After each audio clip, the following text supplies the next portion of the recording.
Sote tunafahamu yale yanayotokea, ukatili na mambo mbalimbali ambayo kimsingi watoto wetu wameyasema hapa, unyanyasaji wa kijinsia, lakini hata kuterereka kwa taasisi inayoitwa ndoa, ambayo taasisi hiyo ndio imekuwa msingi wa haya mengine yote.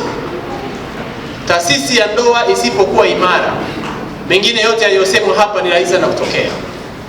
Na kwa hiyo, kwa sababu sisi ni wadau pia wa taasisi ya ndoa kwa namna moja ama nyingine, kama serikali kwa maana taasisi zake, lakini kama wadau wengine mlipotambulishwa hapa, na baadhi yetu hapa ni wazazi, baadhi wetu hapa ni baba, na wengine ni wazazi watarajiwa. Siku ya mtoto wa Afrika, na msingi wa maadhimisho haya tumeambiwa kwenye taarifa yetu ya awali na afisa maendeleo ya jamii, lakini na msoma risala, ni kwamba huko nyuma kuna watoto waliamua kupigania haki zao, waliamua kuzidai haki zao, na walifanya hivi, ninaamini ni kwa maslahi ya wengine ambao pengine leo mabadiliko tunayoyaona ni kwa sababu ya hawa ambao walijipa ujasiri. Na ndio maana tunasema hata kwa hiki ambacho watoto wetu wamekionyesha cha ujasiri, tunatakiwa kukilinda, kukipigania, kuwapa moyo ili waendelee kuwa wajasiri. Kwa jina naitwa Daniel Andrew Magembe, ni mwenyekiti wa Baraza la Watoto Taifa la Tanzania.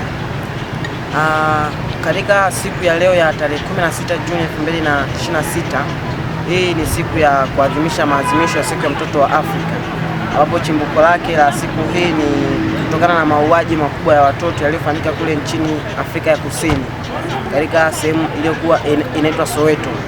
Sisi kama watoto wa Nyamagana tumeweza kuadhimisha siku hii katika ukumbi huu wa Gandhi Hall.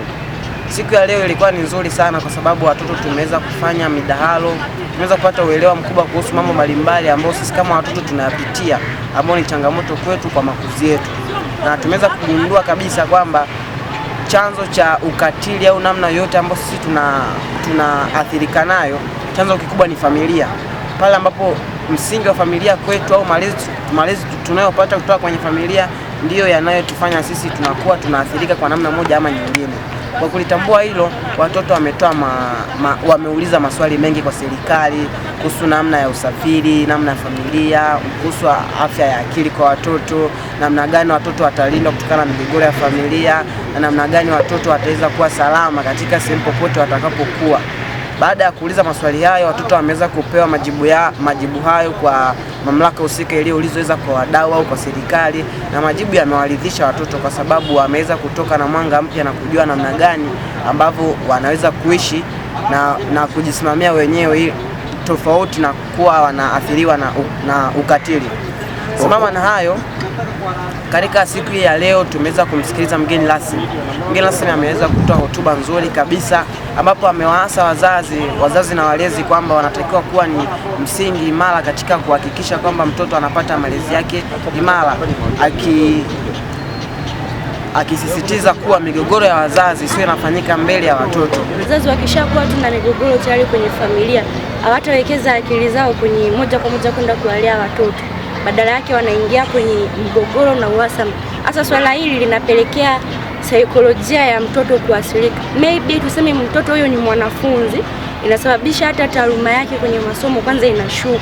Maana muda wote yeye anakuwa yuko darasani, hapato anawaza, yaani jana mama na baba wamepigana. Stanislaus Manyama, mkurugenzi wa shirika la Rafiki kwa Watoto.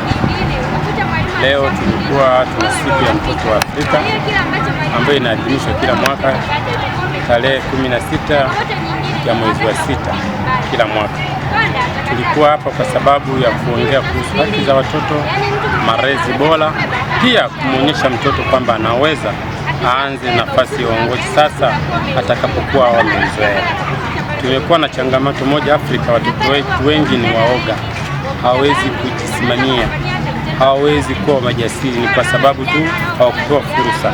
Ndio maana umeona mtoto wa taifa wa Baraza la Taifa anavyoongea kwa ujasiri mbele, kwa sababu amelelewa na ameandaliwa. Kwa kipengele ambacho tumeona kizuri hapa ni swala malezi. Mtoto asipopata malezi hawezi kuwa mtu muhimu kwenye jamii.